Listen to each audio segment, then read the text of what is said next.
Oh, hey, thank y'all for tuning in. I'm Unknown Emperor, and this is my Smackdown Go Home review show for Money in the Bank that is going to be premiering tomorrow, Saturday, July 6th. And, if you're tuning in before the event, join into the live stream. You're already following me, and if you're not following, why you're not following? We need everybody to help this empire grow. And the live stream is going to start 5:45 Central Time. So, go ahead and tune in, mark your calendars, get your popcorn ready, because we're gonna be here for a good time and a long time. So but without further ado, we're gonna go ahead and get into this review. Main event Jey Uso was the start of Friday Night SmackDown, which is crazy to me because he's not even a SmackDown superstar. So you started off this go home show with a superstar that's not your superstar. See, that's kind of giving me mixed signals. But Jey Uso, he came down to the ring. He let everybody know that he was gonna win the money in the bank. I believe that's what he called it. But he said he was gonna win the money in the bank, and him proclaiming that led out a slew of the rest of the participants. Next was LA Knight, and they had a yeet off, trying to see who got the bigger reaction. Versus yeet. They got real serious. They took their glasses off. They stared eye to eye. Next, it was Carmelo Hayes coming out. Everybody followed suit. Chad Gable came out, followed by Andrade, followed by Drew McIntyre with the ladder coming down to the ring. He got the most time on the mic. He basically ran down every participant. He called Andrade dumb. He said, Carmelo Hayes, your time is coming, but it's not now. He told Chad Gable he felt sorry for him. He said, LA Knight, you're not ready. And then he when he got to Jey Uso, he asked Jey, he said, how do you even cross the border? Because, all the legal troubles that the Usos, or Jey Uso particularly, has dealt with. So that was pretty funny. And it was here Andrade attacked Drew McIntyre from behind. And yeet began to tee off on him, knocked him over. And this left LA Knight, Jey Uso standing in the middle of the ring to end off the beginning segment of Friday Night SmackDown, which I'm pretty high on. So, high, not low, but I'm pretty high on that. This Money in the Bank has so many different parts in it that you just don't know what's going to happen. Who's going to interfere? Who's not going to interfere? What are they actually going to throw at us? Are they going to cash in? It's going to be so many different things that kind of plays a part in that. Check out my predictions if you haven't, but I enjoyed it. Bayley was then backstage, and she was attacked by Piper Niven, and this set up a match that they are going to have later on in the night. Next, we had the Street Profits getting their match against Pretty Deadly, and the match got started nice and proper. Neither team essentially grabbing momentum, so everybody was getting to showcase what they were made of. Kit Wilson, Elton Prince from Pretty Deadly, and Angelo Dawkins, Montez Ford from the Street Profits. Elton Prince then started to get the momentum for his team, landing a monster clothesline, landing monster uppercuts on the Angelo Dawkins. But then he had the bright idea to tag in his partner, and his tag team partner wasn't such a bright person because he collided head first with Angelo Dawkins, so the two was laid out in the middle of the ring.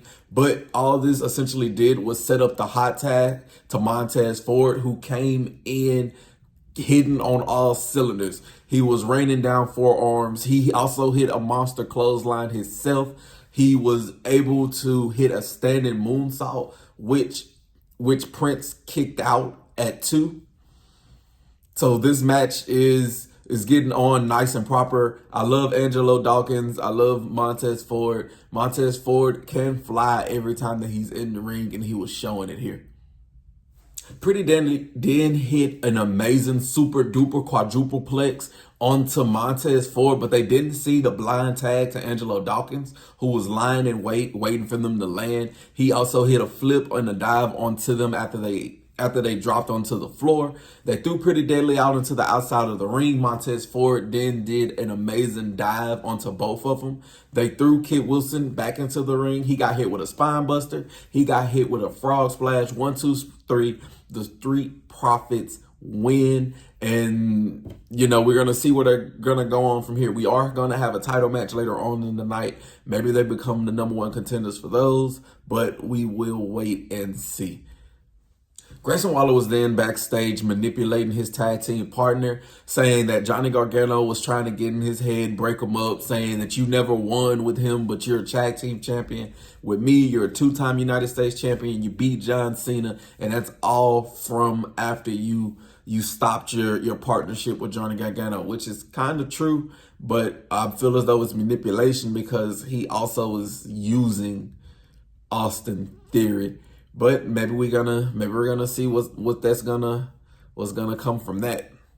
Next, we then had a recap of Bloodline Beta brutalizing Paul Heyman and them putting him through a table, which is dastardly activity, and I'm not gonna stand for it.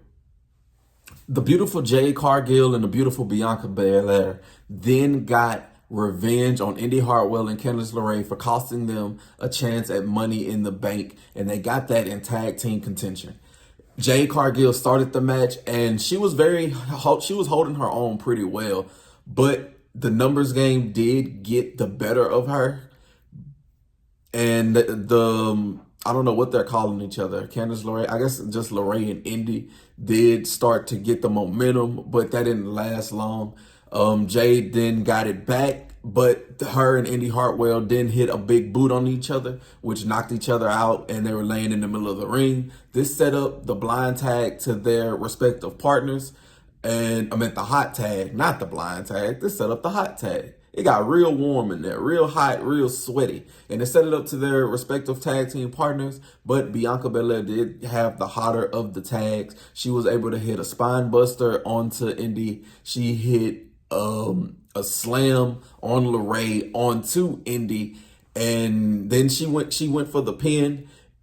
They kicked out at 2, but they really should have stayed down. After they got up, they got hit with a Jaded. They got hit with a KOD. 1, 2, 3. Jade Cargill, Bianca Belair wins. And after the match, they proclaimed that they were going after their tag team titles that they really didn't lose. I don't know if that's going to be a SummerSlam program. I don't know if that's going to be something that's going to lead up. Maybe just a random match on Friday Night Smackdown. But they're going to have their title match soon. But I really want them to get into a program with each other. Maybe I'm wishful thinking and they have a bigger plan later on. But I don't see them getting those tag team titles back. Uncle Kevin Owens, Randy Orton, and Cody Rhodes all made their way to the ring, and they did it separately so each one of them could get their individual praise and their cheers and their pop in Toronto, Canada. They got the microphones. Cody was the first to speak, saying that he was ready for a fight for Money in the Bank. Randy Orton was the next to speak, saying if it was okay with everybody else, he wants to end the night with the 3 most dangerous letters in wrestling, RKO. Then it was Uncle Kevin's turn to speak, and he grabbed the mic and said for the last week or so, his father, his family has been dealing with his mother who is sick, and she is dealing with an illness. First, to the mother of Uncle Kevin, thank you so much for raising such an amazing young man. I hope you feel better. I'm sorry that you're sick, just from an unknown young man. I'm sorry. So hopefully you feel better. All wishes, condolences, and praise goes towards you for a speedy recovery.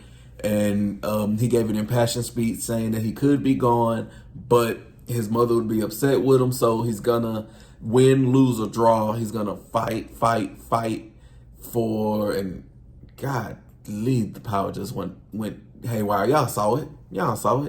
But he said he's gonna fight, and that they are going to beat the Bloodline. And they walked out. So this match has a lot of unpredictability to it.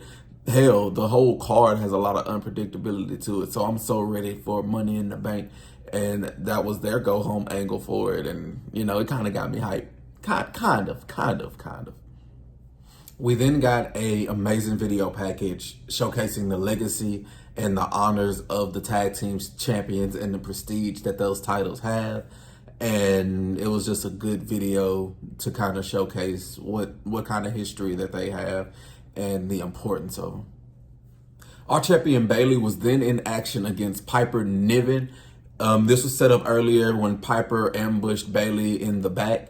And she started off this match essentially doing the same thing. She was overpowering Bayley. She hit an amazing tilt-a-whirl slam. She hit a running senton. And then at the end of the flurry, she was able to slam Bayley's head into the ring post. Now, I haven't seen anybody slam somebody's head into the ring post this way. Maybe you have, but this was something new and different to me. So I was enjoying the kind of fresh feel to the match. Back from break, the commercial was not helpful to Piper because it was here that Bayley was in control. She went for a rose plant. She missed it. But she was then able to hit a dive through the middle ropes on the Piper Niven. It was here that all the participants in the Money in the Bank on the women's side was ringside, which was crazy to me. I didn't understand that because none of you had the Money in the Bank. So there's no need for you watching this match beforehand. I guess this was just a way to get everybody on screen before their big match, and they didn't want them to sit in the middle of the ring and talk like the men did.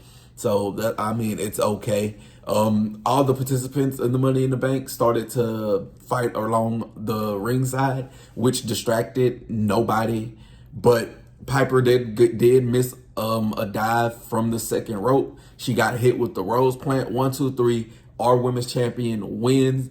Bayley is victorious, but her victory did not, her victory lap, I guess, more or less. Her victory scene didn't last long because she then was attacked by the Queen of the Ring, Nia Jax.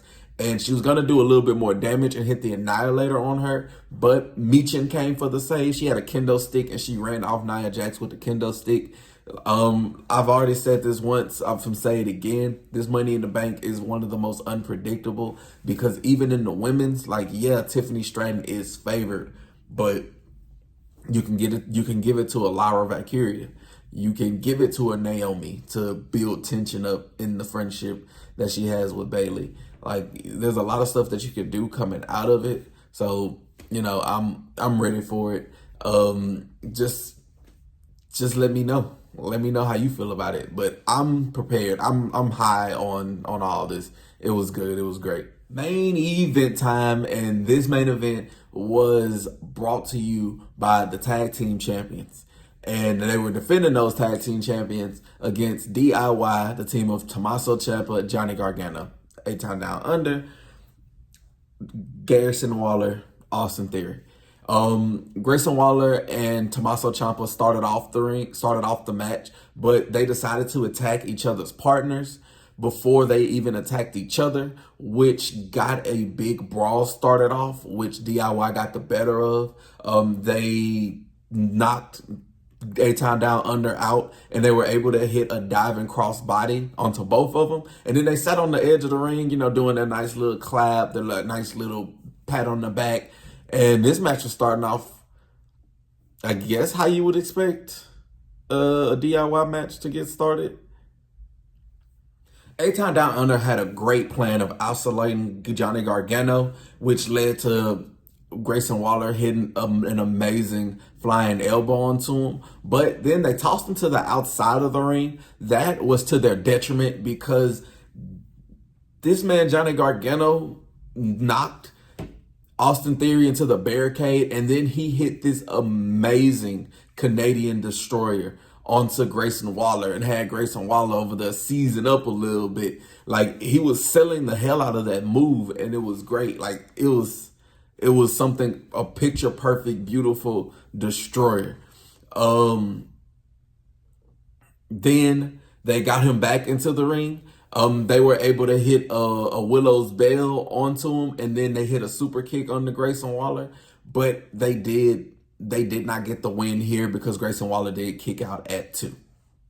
Johnny Wrestling had found himself in a precarious situation when he was again in Eitan Down Under's corner. And Tommaso Ciampa, for some reason, had the referee's attention. So Austin Theory had grabbed Gargano, but when Grayson Waller went for the hit, he ended up knocking off that man, Austin Theory. And so that was kind of like the first sign of dissension within them. He turned around, he got hit with a shadow machine by DIY, but then Austin Theory did break that up at the 2 count. So he is taking licks for Waller. He's doing everything to protect their tag team championships. So Austin Theory is essentially fighting for his chance to take it. It was also here when after Austin Theory broke up the pin, Grayson Waller hit an amazing, I keep saying amazing, I need to find a different word to use, but he hit this incredible flipping Unpredator onto Ciampa that Gargano had to break up at the 2.99 mark. Now, it was tag team chaos. Everything started to break down here, but you know what it is when it comes to Eitan Down Under. Johnny Gargano went for a super kick. Austin Theory took the bullet for Grayson Waller, figuratively. So he got knocked down with the super kick. That didn't really help much because Grayson Waller still got hit with the meat in the middle. And then they were gonna win there, DIY. But Austin Theory did another save. He put Grayson Waller's foot under the rope, or on the rope, did it to break up the pin. Again, this did not help none whatsoever, because after that, Grayson Waller was then in the Gargano escape. Theory came for the save again because Grayson Waller was about to tap out, but then Theory jumped in and stopped his hand from tapping out. But it was all for naught because he didn't see Ciampa coming in. Ciampa got him in the Sicilian stretch, and they ended up tapping out anyway. So DIY is now your brand new SmackDown's tag team champions, and we're gonna see where this is gonna go. I believe this is gonna go to Waller and Theory fighting at SummerSlam. I do not know who the first challengers for DIY is gonna be. It might be New Catch Republic. I haven't seen them a lot since the draft. It might be Street Profits because they won earlier. But I mean, nice way to tie up a go-home show for Money in the Bank, because I want to say that DIY won those titles in Canada a long time ago, and here they are winning them in Canada again. So I enjoyed this match. I was high on it, and it kind of progressed along exactly how you would expect it to progress along. To close out the go-home show for Friday Night SmackDown, Solo was sitting in a dark room. He was flanked by Bloodline Beta, and he was spouting nonsense, but it was real shit at the same time. He says that this isn't what he wanted to do. This is what he needed to do for his family, and that Roman let them down when he lost. He was weak. He let them down when he lost the title, when he lost to Cody Rhodes, and that he's no longer the tribal chief because he's the tribal chief, and he has the necklace to prove it. And he's going for that championship that Cody's holding, and he's going to do that for the family. And that if Roman Reigns wants it, that he can pry it from his cold, dead hands. So this is setting up Roman and Solo. Is setting up Solo and Cody Rhodes. Like, this is setting up so much. So this little 1-minute segment to end off some Friday Night SmackDown did so much. And the aura of the bloodline is so much better with the completion of it. With Jacob Fatu, he just kind of completes the aesthetic and makes it to where now they work as a whole.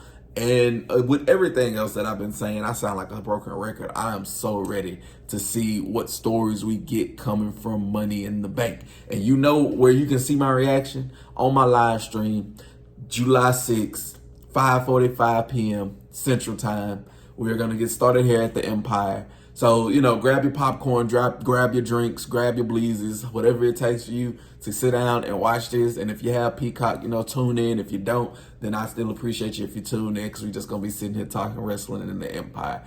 Without, you know, if not, then I still appreciate you for tuning in today. You let me know what you think. Let me know your predictions. Don't forget to like, share, and subscribe while you're here. And check out any other videos that you might like, because we are diverse here in the Empire. You enjoy your day. You enjoy your weekend. Thank you for tuning in. You have a blessed one.